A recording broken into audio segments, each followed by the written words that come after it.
లూకా సువార్త 24వ అధ్యాయం దాని 46, 47 వచనాలు మనం చదువుచున్నటువంటి సమయంలో, క్రీస్తు శ్రమపడి 3వ దినమున మృతులలో నుండి లేచననియు యెరూషలేము మొదలుకొని సమస్త జనులలో ఆయన పేరట మారు మనస్సును పాప క్షమాపణయు ప్రకటింపబడుననియు రాయబడి ఉన్నది. దేవునికి స్తోత్రం. ఇది దేవుని సన్నిధిలో నియమించినటువంటి నిర్ణయం.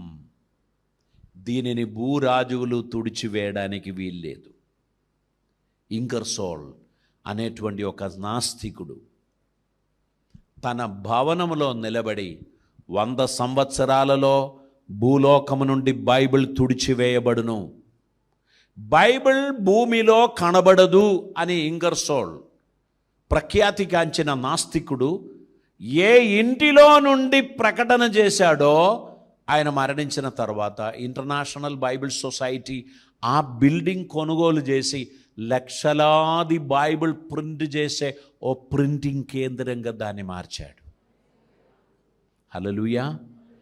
ఇంగర్సోల్ అనుకున్నాడు 100 సంవత్సరాల తర్వాత భూమి మీద బైబిల్ ఉండదు.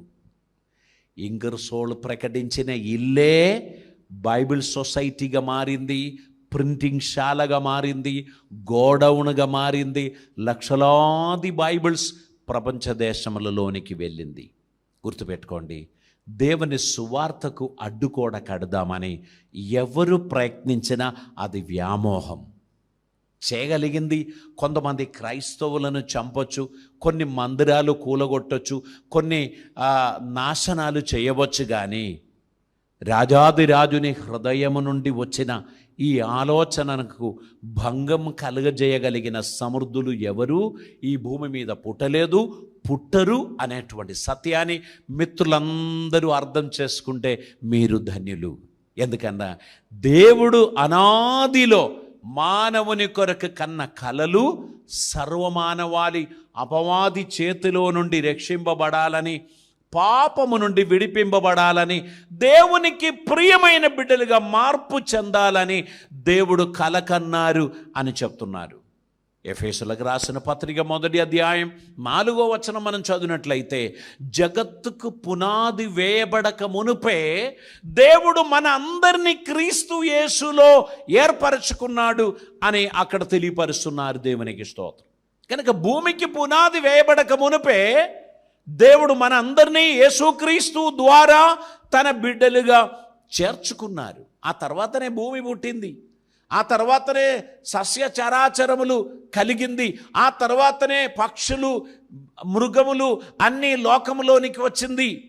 మానవుని పుట్టింపక మునుపే దేవుడు మనలని క్రీస్తునందు ఏర్పాటు చేసుకున్నాడు. దేవునికి స్తోత్రం. హల్లెలూయా. ఈ కాన్సెప్ట్ తుడిచివేయరానిది. ఇది శాశ్వతమైన దేవుని ప్రణాళిక. కనుక మిత్రమా, నీవు రక్షింపబడడం, నీవు దేవునికి ఇష్టడుగా ఉండడం, ఇదన్నీ కూడా దేవుడు ముందుగా నిర్ణయించిన నిర్ణయముల నిమిత్తం దేవుడు చేయుచున్నటువంటి కార్యాలు. కాబట్టి మనం దీనిని ఎప్పుడు కూడా అనుమానపడకూడదు, సంశయించకూడదు. దైవ చిత్తం భూమి మీద నెరవేర్చడానికి నేను మీరు పుట్టి ఉన్నారు అనేటువంటి విషయాన్ని గ్రహించిన కొలది మనం మన మనస్సును రూపాంతరపరిచి దైవ చిత్తమునకు మనం సన్నిహితులుగా మారాల్సినటువంటి అవసరత ఉంది. చదువుదామండి ఈ రోమీయులకు రాసిన పత్రిక 12వ అధ్యాయం 1-2 వచనాలు మనం చదువుదాం. కాబట్టి సహోదరులారా పరిశుద్ధమును దేవునికి అనుకూలమైన సజీవ యాగముగా మీ శరీరములను, దేవునికి అనుకూలమైన సజీవ యాగముగా మీ శరీరములను ఆయనకు సమర్పించుకొనుడని దేవుని వాత్సల్యమును బట్టి మిమ్మల్ని బతిమాలుకొనుచున్నాను. ఇట్టి సేవ మీకు యుక్తమైనది. మీరు ఈ లోక మర్యాదను అనుసరింపక ఉత్తమమును అనుకూలమును సంపూర్ణమునై ఉన్న దేవుని చిత్తమేదో పరీక్షించి తెలుసుకొనున్నట్లు మీ మనసు మారి నూతన మగుట వలన రూపాంతరము పొందుడి. దేవునికి స్తోత్రం. కనుక దేవుని సంపూర్ణమైన చిత్తమును గ్రహించడానికి తగినట్లు మన మనస్సు మారాలి, రూపాంతరం పొందాలి, నూతన పరచబడాలి. ఇవన్నీ దేవుడు మన గురించి ఆశించుచున్నారు. దేవునికి స్తోత్రం. కనుక మన మనస్సుకు మార్పు చెందే కొలది దేవునితో మనం లీనమవుతాం. మన మనస్సు రిజిడ్గా, మన మనస్సు లౌకికంగా ఉన్నంతకాలం దేవునికి మనం దూరంగా ఉంటాం. ఎప్పుడైతే మన మనస్సు మారడం మొదలైందో దేవునికి సన్నిహితంగా ఉండడానికి మనం ప్రయత్నం చేస్తాం. క్రీస్తు యేసునకు కలిగిన మనస్సు పొందడానికి మనం కూడా ప్రయత్నం చేయగలం. దేవుడు మన జీవిత యాత్రలో మనకు తోడై ఉండి మనకు సహాయం చేస్తూ ఆయన చిత్తం భూమి మీద నెరవేర్చడానికి ఆయన మనకు సహాయం చేస్తున్నాడు. దేవునికి స్తోత్రం. కాబట్టి మనం ఆత్మానుసారంగా నడవడానికి తగినట్లు మన జీవితంలో మనని మనం సమర్పించాల్సిన అవసరత ఉంది. దైవ చిత్తానుసారంగా నడవడానికి మనల్ని మనం సమర్పించాల్సినటువంటి అవసరత ఉంది. ప్రభు మన గురించి ఆశించుచున్న ప్రతి ఆలోచనలు మన జీవితంలో నెరవేరడానికి తగినట్లు మనలని ప్రభు కొరకు సమర్పించాలి. చూడండి, 1 కొరింథీ పత్రిక 10వ అధ్యాయం దాని 3 నుంచి 5 వరకున్న వచనాలు మనం చదువుదామండి. అందరూ ఆత్మ సంబంధమైన ఒకే ఆహారమును భుజించిరి, అందరూ ఆత్మ సంబంధమైన ఒకే పానీయమును పానము చేసిరి. ఏలయనగా తమ్మును వెంబడించిన ఆత్మ సంబంధమైన బండలోనిది త్రాగిరి. ఆ బండ క్రీస్తే. అయితే వారిలో ఎక్కువ మంది దేవునికి ఇష్టలుగా ఉండకపోయిరి కనుక అరణ్యంలో సంహరింపబడిరి. వారు ఆశించిన ప్రకారము మనము చెడ్డవాటిని ఆశించకుండునట్లు ఈ సంగతులు మనకు దృష్టాంతములుగా, మనము చెడ్డవాటిని ఆశింపకుండా ఉండునట్లు ఈ సంగతులు మనకు దృష్టాంతములుగా ఉన్నది. దేవునికి స్తోత్రం. ఈ లోకములో మంచిదిని కోరడం, చెడ్డదానిని విసర్జించడం అది దేవుని కృప వలన మాత్రమే జరుగుతుంది. మన దేవునికి ఇష్టలుగా నడవడానికి దేవుడు మన గురించి ఉద్దేశించిన ఉద్దేశములు మన జీవితంలో నెరవేరడానికి తగినట్లు మనలని ఆయన సన్నిధిలో మనం సమర్పించాల్సినటువంటి అవసరత ఉంది. ప్రతిదినం మనలో ఒక రకమైన పోరాటం ఉంది. మనం చేయుచున్న తీర్మానములలో కొట్లాటలు ఉన్నాయి. ప్రతిదినం మనం పోరాడేది మన ఆలోచనలతోనే. 2వ కొరింథీ పత్రిక 10వ అధ్యాయం దాని 3వ వచనం చదువుదాం. మేము శరీర ఆధారులమై నడుచుకొనుచున్నాను, శరీర ప్రకారం యుద్ధం చేయుచున్నాము. మా యుద్ధోపకరణములు శరీర సంబంధమైనవి కావు గాని దేవుని ఎదుట దుర్గములను పడద్రోయజాలినంత బలము గలదై ఉన్నవి. మేము వితర్కములను, దేవుని గూర్చిన జ్ఞానమును అడ్డగించు ప్రతి ఆటంకమును పడద్రోసి ప్రతి ఆలోచనను క్రీస్తుకు లోబడినట్లు చెరపట్టి మీరు సంపూర్ణ విధేయతను కనపరచినప్పుడు సమస్తమైన అవిధేయతకు ప్రతిదండన చేయు సిద్ధపడి ఉన్నాం.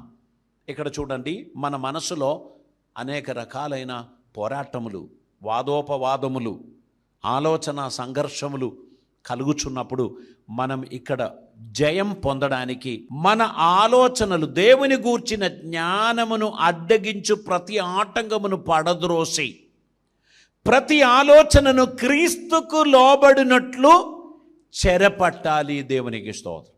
మనలో ఉన్న స్వార్థం, మనలో ఉన్న అహంభావం, మనలో ఉన్న ఆ లౌకికమైన ఆలోచనలు, ఇది క్రీస్తుకు లోబడినట్లు మనం ఏం చేయాలి?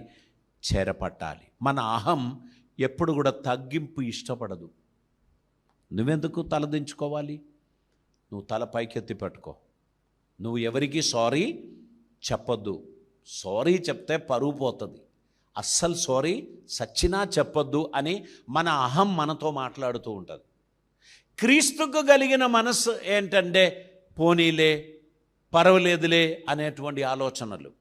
అప్పుడు క్రీస్తుతో ఏకీభవించుచున్నవాడు శత్రువును కూడా ప్రేమించడానికి ప్రయత్నం చేస్తాడు, క్షమించడానికి ప్రయత్నం చేస్తాడు. అహం మనలని క్షమాపణ పొందడానికి ఇష్టపడరు, ఒకరికి క్షమాపణ ఇవ్వడానికి కూడా ఇష్టపడదు. మనలో ఉన్న గర్వం మన మదిలో అది నిండినప్పుడు మనం డంబముగా ప్రవర్తిస్తాం. ఎప్పుడైతే క్రీస్తు మనస్సు మనలోనికి వస్తుందో మన అపరాధములను గురించి మనకు పశ్చాత్తాపం కలుగుతుంది, మనకు సారీ ఫీలింగ్ వస్తుంది. I'm sorry, I made a mistake, I shouldn't do that. కానీ ఉద్రేకంతో నేను అది చేశాను అనేటువంటి ఒక ఫీలింగ్ వస్తుంది. ఎప్పుడైతే క్రీస్తుకు మనం లోబడదామో క్రీస్తుని ఆత్మ మనలో దేవునికి ఇష్టలుగా ఉండడానికి తగినట్లు ప్రేరేపించి దేవుని కృపలోనికి నడిపిస్తుంది. ఫిలిప్పీ పత్రిక 2వ అధ్యాయం 5వ వచనం మనం చదువుతున్నప్పుడు అక్కడ అంటున్నారు, క్రీస్తు యేసునకు కలిగిన ఈ మనస్సు మీరును కలిగి ఉండుడి. ఆయన దేవుని స్వరూపం కలిగిన వాడై ఉండి దేవునితో సమానముగా ఉండుట విడిచిపెట్టకూడని భాగ్యమని ఎంచుకొనలేదు గాని మనుషుల పోలికగా పుట్టి దాసుని స్వరూపమును ధరించుకొని తన్ను తానే రిక్తునిగా చేసుకొనెను. మరియు ఆయన ఆకారమందు మనుష్యుడిగా కనబడి మరణము పొందనంతగా, అనగా శిలువ మరణం పొందనంతగా విధేయత చూపిన వాడై తన్ను తాను తగ్గించుకొనెను. యేసుక్రీస్తుని మనస్సు మనకు కలగటం ద్వారా మనకున్న ఆపర్చునిటీస్కొని పోని అని చెప్పి మనం వదిలిపెడతాం. ఇది నాకు చేరవలసిన హక్కు, నాకు పొందవలసిన లాభం, ఇది నా ప్రెస్టీజ్ అని మనం అనుకున్నటువంటి కొన్ని విషయాల్లో పర్వాలే పోని, ఎవరైనా తీసుకొని దేవునికి మహిమ చెంత చాలు అని చెప్పి వెనకకు పోవడానికి వారికి ప్రేరేపణ కలుగుతుంది. కనుక గుర్తుపెట్టుకోండి, దేవుని మనస్సు కలిగి ఉంటే ఈ భూమిలో కొన్ని విషయాల్లో నష్టపోవాల్సి వస్తుంది. దేవుని మనస్సు కలిగి ఉంటే కొన్ని విషయాలలో పోనీలే అని అనుకోవాల్సి వస్తుంది. ఒకసారి ఒక పెద్ద ఆఫీసర్ నాతో ఒక మాట చెప్పాడు, పాస్టర్ గారండి, పెద్ద నష్టం వదిలించుకోవడానికి ఒక చిన్న నష్టమును ఒప్పుకోండి. ఆ చిన్న నష్టం నేను ఒప్పుకోలేదు, ఎందుకంటే నాకు కంప్లీట్ అథారిటీ ఉంది, కంప్లీట్ జస్టిస్ నాతోనే ఉంది, ఇక్కడ నేను నష్టపోవాల్సిన అవసరం లేదు. కానీ అతడు నాకు చెప్పినటువంటి మాట ఏంటంటే, పెద్ద నష్టం వదిలించుకోవడానికి ఒక చిన్న నష్టం అనుమతించండి అని చెప్పారు. నేను అది చేయడంను బట్టి అందులో నుంచి బయటపడడం జరిగింది. నేను మీకు చెప్పడానికి ఉద్దేశించిన విషయాలు కొన్నిసార్లు రైట్స్ అన్నీ మన దగ్గర ఉన్నా కానీ పోనీ అని మనం అనుకోవడం ద్వారా మనం దేవునికి మహిమ ఇస్తున్నాం, దేవునికి ఘనత ఇస్తున్నాం. మనం కొట్లాడితే గెలుస్తాము కానీ కొట్లాడకుండానే పరిహరించడం ద్వారా దేవునికి మహిమ కలుగుతున్నది అనేటువంటి విషయాన్ని మనం మర్చిపోవద్దు. దేవునికి స్తోత్రం. క్రీస్తు యేసునకు కలిగిన మనస్సు మనం కలిగి ఉండడానికి మన జీవితాన్ని మనం సమర్పిద్దాం. ఇక్కడ మనకు ఇవ్వబడినటువంటి ఈ యొక్క సాల్వేషన్ లేక ఈ రక్షణ, ఇది మనకు కంప్లీట్ సురక్ష కలుగజేస్తుంది. ఎఫెసీయులకు రాసిన పత్రిక 2వ అధ్యాయం 8-9 వచనాలు. మీరు విశ్వాసం ద్వారా కృపచేతనే రక్షింపబడి ఉన్నారు, ఇది మీ వలన కలిగినది కాదు, దేవుని వరమే, అది క్రియల వలన కలిగినది కాదు కనుక ఎవడునూ అతిశయపడ వీలు లేదు. ఇక్కడ చూడండి, ఈ రక్షణ అనే దానికి 3 అనుభవాలు ఉన్నాయి. ఒకటి జస్టిఫికేషన్, నీతిమంతులుగా చేయబడడం. అది ఉచితంగా మనకి ఇచ్చారు అని అంటున్నారు. కృపచేతనే విశ్వాసం ద్వారా మీరు రక్షింపబడి ఉన్నారు, ఇది మీ వలన కలిగినది కాదు, దేవుని వరమే.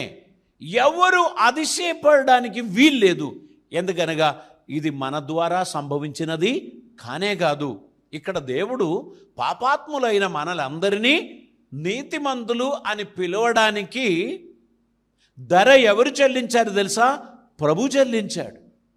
మనం అధర్ములం, మనం దేవునికి దూరస్తులం, మనం పాపాత్ములం.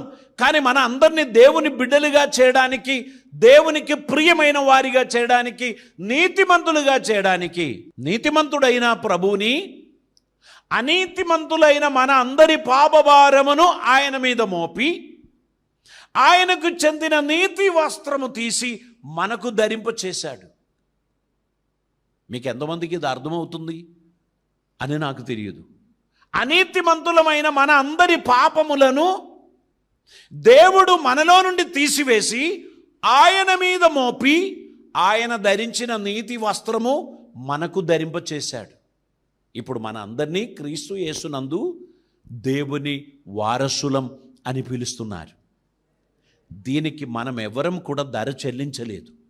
ఎందుకంటే ఒక పాపాత్ముని పాపానికి పరిష్కారం మరొక పాపాత్ముడు చేయలేడు. పాపమునకు ప్రాయశ్చిత్తం చేయడానికి పాపము ఎరుగని ఒక పావనుడు కావాలి. పాపం ఎరుగని పావుని కొరకు భూలోకమంతా తిప్పి కొడితే ఒక్కడు కూడా దొరకలేదు. పాపానికి ప్రాయశ్చిత్తం చేయడానికి స్వయం దేవుడే భూజాతుడయ్యాడు. దేవునికి స్తోత్రం. సమస్త మానవాళిని వారి పాపము నుండి పరిహరించడానికి యేసయ్య తన రక్తం చిందించాడు. ఆయన దెబ్బలు పొందాడు. ఆయన మన నిమిత్తమై శిక్షను అనుభవించాడు. తద్వారా మనమందరం దేవునికి వారసులమయ్యాం. క్రీస్తు యేసునకు తోటి వారసులమయ్యాం. మనమందరము ఈ గొప్ప భాగ్యాన్ని ఉచితంగా పొందాం. దానికి మనం ఎవరం ధర చెల్లించలేదు. చిన్న ఎగ్జాంపుల్ చెప్తానండి. ఒక ఫ్యామిలీ ఒక మంచి ఫేమస్ హోటల్కి వెళ్ళారు. వారు భోంచేశారు. అన్ని ఐటమ్స్ ఆర్డర్ చేశారు. స్టార్టర్ మొదలుకొని సూప్ మొదలుకొని అన్నీ భుజించిన తర్వాత వెయిటర్ను పిలిచారు. బిల్లు తీసుకురండి అన్నారు. వెయిటర్ అటు వెళ్ళిపోయి తిరిగి వచ్చాడు. సార్, ఎవరో మీ బిల్లు పే చేశారు. అదట్లా? ఆ వెయిటర్తో ఇప్పుడు కొట్లాడి అక్కడ ఉండాలా, థ్యాంక్స్ అండి అని చెప్పి వెళ్ళిపోవాలా? ఆయన చెప్తున్నాడు, చాలా పెద్ద బిల్లు పడ్డది. అమ్మో, ఇంత బిల్లు పడ్డదా? మనం తిన్నప్పుడు బిల్లు గురించి ఆలోచించలే. ఇప్పుడు వెయిటర్ తీసుకొచ్చి ఇచ్చిన బిల్లు చూస్తే తల తిరుగుతుంది అని అనుకున్న సమయంలో వెయిటర్ వచ్చి చెప్తున్నాడు, ఎవరో మీ బిల్లు పే చేశారు, ఎవరైనా పట్టుకరా అని చెప్పి గొడవ చేస్తామా? థ్యాంక్స్ అండి అని చెప్పి నవ్వుకుంటూ వెళ్ళిపోతామా? మన పరిస్థితి అదేనండి. మన బిల్లు ఆయన పే చేశాడు. మనం పే చేయవలసిన అవసరత లేకుండా మన పాపభారమును ఆయన తుడిచివేశాడు. మనకందరికి విమోచన ఇచ్చాడు. ఇప్పుడు చెప్పవలసింది థ్యాంక్ యూ జీసస్. నా నిమిత్తం, నా పాపముల నిమిత్తం నువ్వు పొందిన ప్రాయశ్చిత్తమును బట్టి నీకు వందనాలు. అర్హత లేని నన్ను కుమారునిగా చేర్చిన తండ్రి నీకు స్తోత్రం. నిన్ను తండ్రి అని పిలవడానికి ఏ యోగ్యత లేని నన్ను ప్రియమైన కుమారుడా అని నువ్వు పిలుస్తున్నావు, నేను ధన్యుని అని చెప్పి ఆ దేవుని సన్నిధిలో మన సమయం గడుపుట మాత్రమే అవసరం. ఇది మన జీవితంలో ఒక్కసారి సంభవించింది. ఎప్పుడు తెలుసా? మనం రక్షణ పొందిన దినం, క్రీస్తును మన హృదయంలోనికి ఆహ్వానించిన దినం. మనమందరము యేసు క్రీస్తునందు దేవుని బిడ్డలమై మార్పు చెందిన దినం. జస్టిఫైడ్. యేసయ్య మనల్ని జస్టిఫై చేశారు. Yes, you are a sinner, but I have paid the price for your sins. You are washed by my blood. నా రక్తము ద్వారా మీ పాపములను కడిగివేశాను. ఇక మీదట మిమ్మల్ని పాపాత్ముడు అని పిలువలేము, నీతిమంతుడా అని పిలుస్తున్నాడు దేవుడు. అయితే మనం నీతిమంతులం అయ్యాము అని చెప్పి మురిసిపడదామా? లేదు. ఇంకా పాపపు వాంఛ మనల్ని వెంటాడుతుంది. ఇంకా పాపపు ఆలోచన మనల్ని నెట్టేస్తుంది. పాపములోనికి మనల్ని లాగుతుంది. మనల్ని పాపములోనికి నడిపిస్తుంది. ప్రోత్సాహనం ఇస్తున్నారు, ఫ్రీ ఆఫర్లు ఇస్తున్నారు. పాపపు వాంఛలు మనల్ని పడగొట్టడానికి ప్రయత్నం చేస్తూ ఉన్నది. ఇక్కడ ఏం జరుగుతుంది? Every day we need a sanctification. దేవుని బిడ్డలుగా జస్టిఫై చేయబడినందుకు పరిపూర్ణం కావడం లేదు. అది గత కాలం. ఇప్పుడు మనం వర్తమాన కాలంలో ఉన్నాం. వర్తమాన కాలంలో మన కాలుకు అండిన బురద అది కడగకుండా పోయి మంచం ఎక్కుదామా? రాత్రి పడుకునే లోపు బాత్రూమ్కి వెళ్ళి కాలు శుభ్రంగా కడిగి మనం వచ్చి ఎందుకు మంచం మీద పడుకుంటున్నాము అంటే కాలుకు అండిన దుమ్ము ధూళి పోవడానికి. Every day we need a sanctification, A washing by the blood of Jesus. యేసుక్రీస్తుని వాక్యం ద్వారా ఉతక స్నానం చేయబడవలసినటువంటి అవసరం ఉంది. ప్రతిరోజు లార్డ్ ఐఎమ్ సారీ, తొందరపడ్డాను, తీసుకోకూడని నిర్ణయం తొందరపడి తీసుకున్నాను, క్షమించండి అని చెప్పేటువంటి ఒక మనస్సు మనకు ఉండాలి. నా సహోదరుని నేను ద్వేషించాను, నేను ఇవ్వవలసిన సహాయం నేను చేయలేదు, అర్హత కలిగిన వాణ్ణి నేను గుర్తించలేదు, ఐఎమ్ సారీ అని చెప్పి పవిత్రమైన రక్తంలో కడుగబడుచున్న ఒక ధన్యత మన జీవితంలో మనం పొందవలసినటువంటి అవసరం ఉంది. Salvation is accomplished when we accepted the Lord Jesus, and salvation is going on. It is a process. Every day we need to wash our life. మన జీవితాన్ని ప్రతిదినం కడగాల్సిన అవసరం ఉంది. క్రీస్తు రక్తంలో కడగబడవలసినటువంటి అవసరం ఉంది. ప్రతిదినం కడగబడుచున్నాం, ప్రతిదినం శుద్ధి చేయబడుచున్నాం, ప్రతిదినం పొరపాటు జరగకుండా ఉండడానికి జాగ్రత్త పడుతున్నాం. కానీ అంటిన మైల మురికి తీసివేస్తున్నాం, కడుగుతున్నాం, మార్పు చెందుతున్నాం, ప్రతిరోజు నూతన పరచబడుచున్నాం. ఈ ప్రాసెస్ ఎప్పటి వరకు ఉంటుంది? ప్రభు వచ్చే వరకు మనం కంటిన్యూ చేయాలి. దేవునికి స్తోత్రం. ఫిలిప్పీ పత్రిక 2వ అధ్యాయం 12-13 వచనాలు చదువుదామండి. కాగా నా ప్రియులారా, మీరు ఎల్లప్పుడూ విధేయులై ఉన్న ప్రకారము నా ఎదుట ఉన్నప్పుడు మాత్రమే గాక మరి ఎక్కువగా నేను